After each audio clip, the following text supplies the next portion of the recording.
Iran America কি আসলে চূড়ান্ত সেই যুদ্ধ কি বাঁচতে চলেছে? বিশেষজ্ঞরা কি বলছে? আসুন স্পষ্ট আপনাদেরকে একের পর এক ঘটনা ঘটতে আছে, ওগুলো আপনাদেরকে জানিয়ে দেব। আমেরিকান আব্রাহাম লিঙ্কন যে যুদ্ধের জাহাজ, যে জাহাজটা ফুটবলের 4টা ফুটবলের সমান, যে জাহাজটায় অনেক যুদ্ধ বিমান ল্যান্ড করতে পারবে, এখান থেকে উইরে গিয়ে যুদ্ধ করতে পারবে, ওই যুদ্ধ করার জন্য ওই জাহাজটা কিন্তু আমেরিকা ইরান সাগরে কিন্তু মোতায়েন করে রেখেছে। তারপরে ইরান যখন হুঁশিয়ারি দিল আমেরিকাকে, একটা ভুলের কারণে কিন্তু এই পুরো পৃথিবীর ভিতরে কিন্তু যুদ্ধ ছড়িয়ে পড়বে। তখন ডোনাল্ড ট্রাম্প কি করলো? আর একটা যুদ্ধ জাহাজ পাঠিয়ে দিল, এবং যুদ্ধ জাহাজ কিন্তু ইতিমধ্যে ইরানের দিকে রওনা দিছে। জানি না যে যুদ্ধ জাহাজটা কি গিয়ে পৌঁছছে নাকি, পৌঁছলে আমি আপনাদেরকে জানাবো।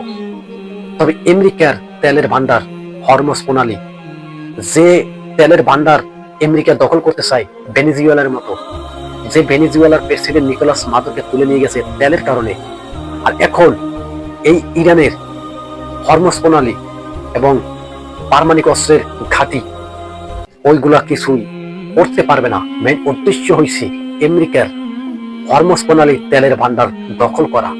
না হয় দেখুন যুদ্ধের জাহাজগুলো কিন্তু গিয়ে পড়ছে কোথায়? হরমুজ প্রণালীর আশেপাশে। এই আশেপাশে ঘেরাও দিয়ে ফেলছে আমেরিকার যুদ্ধ জাহাজ। আর এই যুদ্ধ জাহাজ সাধারণ কোন যুদ্ধের ইঙ্গিত না, একটি ভয়াবহ একটা যুদ্ধের ইঙ্গিত। এই সমস্ত জাহাজ কখন মোতায়েন করা হয়, কখন এই সমস্ত জাহাজ ব্যবহার করা হয়, পাঠানো হয়? এই জাহাজটা পাঠানো হয় যখন চূড়ান্ত যুদ্ধের দামামা বা ফয়সালা হয়ে যায়, বা মনের ভিতরে ষড়যন্ত্র করে যে যুদ্ধ করবেই, ওই সময় কিন্তু এই সমস্ত যুদ্ধের বিমান, যুদ্ধের জাহাজগুলো কিন্তু পাঠাই দেওয়া হয়। আমেরিকা কিন্তু এরকমই করছে। ভেনেজুয়েলার প্রেসিডেন্ট নিকোলাস মাদুরোকে যখন গ্রেপ্তার করে নিয়ে গেছিল, তার কিছুদিন আগে কিন্তু ভেনেজুয়েলার আশেপাশে কিন্তু মহড়া চলছিল, ভয়ঙ্কর মহড়া চলছিল। কে করছিল জানেন?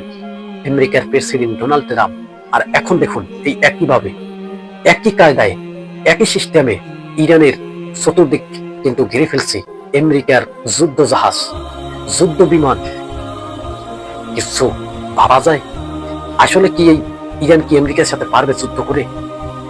আমেরিকার প্রেসিডেন্ট আয়াতুল্লাহ খামেনিকে শর্ত দিয়েছে ইরান, ওই আমেরিকা, যে ইরানের প্রেসিডেন্টকে এই চুক্তি থেকে সরে আসতে হবে। কি চুক্তি? সে পারমাণবিক অস্ত্র বানাইতে পারবে না। সে পারমাণবিক অস্ত্র যদি বানাইতে যায়, তখন কিন্তু সে হামলা করবে। আমেরিকার প্রেসিডেন্ট স্পষ্ট জানিয়ে দিয়েছে। আয়াতুল্লাহ খামেনি কি বলছে? তারা কিন্তু পারমাণবিক অস্ত্র কিন্তু তৈরি করছে না, তারা কিন্তু বলছে আমাদের আত্মরক্ষার জন্য আমরা যা মনে চাই তাই করব। আত্মরক্ষার জন্য আপনিও পারেন, চাইলে আত্মরক্ষার জন্য আপনিও নিরাপত্তাহীন যাতে ভুগতে না পারেন, আপনিও নিজের সেফটি করতে পারেন। কিন্তু ইরানও তো তাই করছে, ইরানও তো নিজের সেফটির জন্য করছে। আমেরিকা নিরাপত্তাহীন থাকবে, আমেরিকা সবকিছু ষড়যন্ত্র করছে। আর এই ষড়যন্ত্র মূল মাস্টার মান হয়েছে নেতানিয়াহু আর ডোনাল্ড ট্রাম্প।